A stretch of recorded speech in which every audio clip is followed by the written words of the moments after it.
કેમ છો? સૌ સખાઓ મિત્રોને મારા પ્રણામ.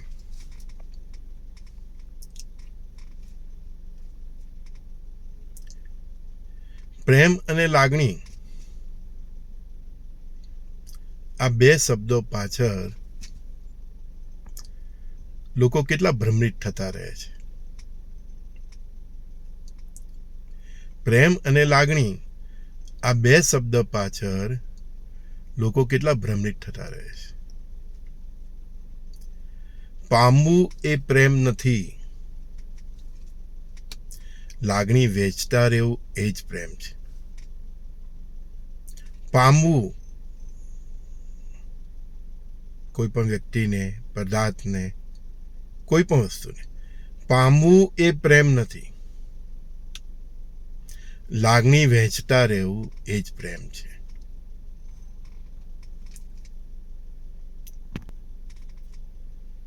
આપણી સંસ્કૃતિ પર એટલી વિકૃતિ આવી ગઈ છે કે આપણે શુદ્ધ પ્રેમ જ ભૂલી ગયા છે.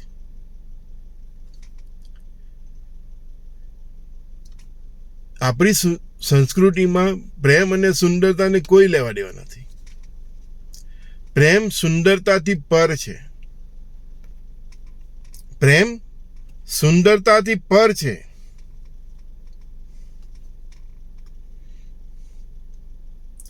લાગણી અને તેમાં ભાવ, આ બેનો જ્યારે સમન્વય થાય છે, લાગણી અને તેમાં ભાવ આવી જાય, આ બેનો જ્યારે સમન્વય થાય છે અને ત્યારે એમાં નિર્દોષતા આવે છે, ત્યારે તમે પ્રેમના પ્રથમ પગથિયે હોય છે. ફરીથી આ લાઈન સાંભળો મારી. લાગણી અને તેમાં ભાવનો આ બેનો જ્યારે સમન્વય થાય છે અને એમાં જ્યારે નિર્દોષતા આવે છે, ત્યારે તમે પ્રેમના પ્રથમ પગથિયે હો છો.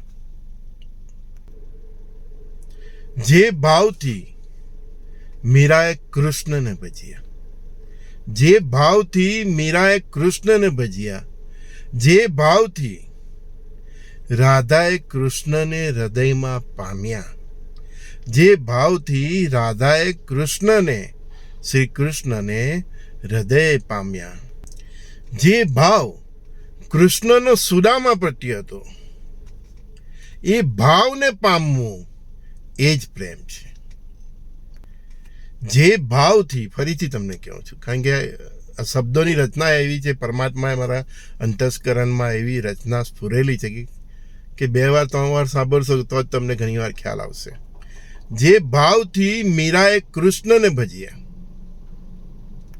જે ભાવથી મીરાએ કૃષ્ણને ભજ્યા, જે ભાવથી રાધાએ કૃષ્ણને હૃદય પામ્યા, જે ભાવ ભગવાન શ્રી કૃષ્ણનો સુદામા પ્રત્યે હતો, તે ભાવને પામવું એ જ પ્રેમ છે. અને એ જ ભાવથી હું આપ સર્વે સખાઓને, મિત્રોને પ્રેમ કરું છું. મુખ્ય વસ્તુ આ ભાવને પામવું એ જ પ્રેમ છે. શુદ્ધ અંતઃકરણથી આ ભાવને પામવું, શુદ્ધ ભાવના અને સામેવાળાનું ઉત્કર્ષ એ જ પ્રેમ છે. પામવું એ પ્રેમ નથી, લાગણી વહેંચતા રહેવું એ પ્રેમ છે. અને એ લાગણીમાં જ્યારે ભાવ આવી જાય છે, એટલે લાગણી અને ભાવનો સમન્વય થઈ જાય છે અને ભગવાન કૃષ્ણનો જે ભાવ સુદામા પ્રત્યે હતો, જે ભાવથી મીરાએ કૃષ્ણને ભજ્યા, જે ભાવથી રાધાએ કૃષ્ણને હૃદય પામ્યા, એ ભાવથી સૌને પામવું એ જ પ્રેમ છે. પ્રેમ એ વ્યક્તિ વિશેષથી પર છે.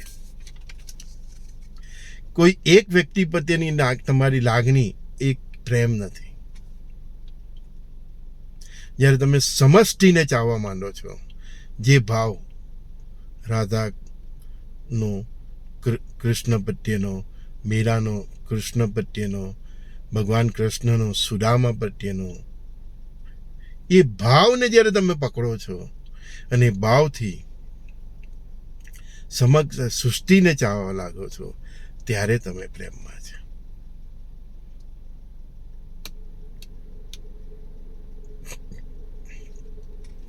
મળીએ ત્યારે શ્રી ગુરુ દેવદત્ત. સર્વે સખાઓને મારા પ્રણામ. ઈશ્વર અને પ્રકૃતિ અને આપણી સંસ્કૃતિ, જે સનાતન ધર્મ સંસ્કૃતિ છે, એની પાસેથી આપણે ભાવને પામવાનું છે. જો ભાવને પામી લીધો તો તમને પ્રેમ શું છે તે સમજાઈ જશે. પ્રેમમાં કેવળ આપવાનું છે.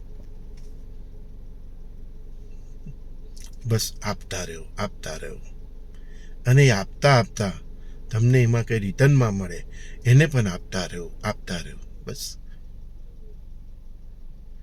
સામે કોણ છે, કેવું દેખાય છે, એનું કેવું વ્યક્તિત્વ છે, કયા ધર્મનો છે, કયા સંસ્કૃતિનો છે, એ જોવાનું કામ પ્રેમ કરનારનું નથી.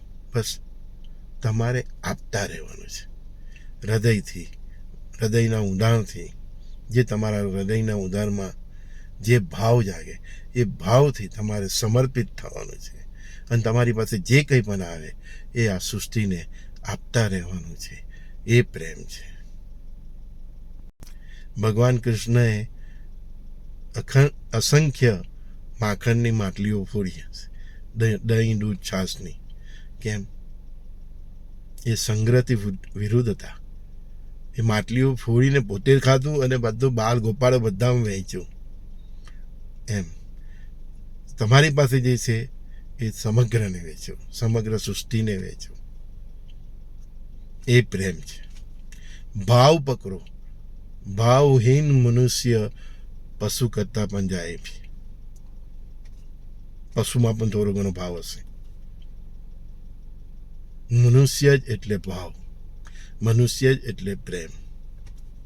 અને પરમાત્મા પ્રેમનું પ્રતીક છે. કંઈ પણ શીખવું હોય ને, પરમાત્મા પાસે શીખો, પ્રકૃતિ પાસે શીખો. બસ એ કેવળ આપવાનું જ શીખ્યા છે. મળીએ ત્યારે શ્રી ગુરુ દેવદત્ત. સર્વે સખાઓને સંજય બોરીવાલાના પ્રણામ.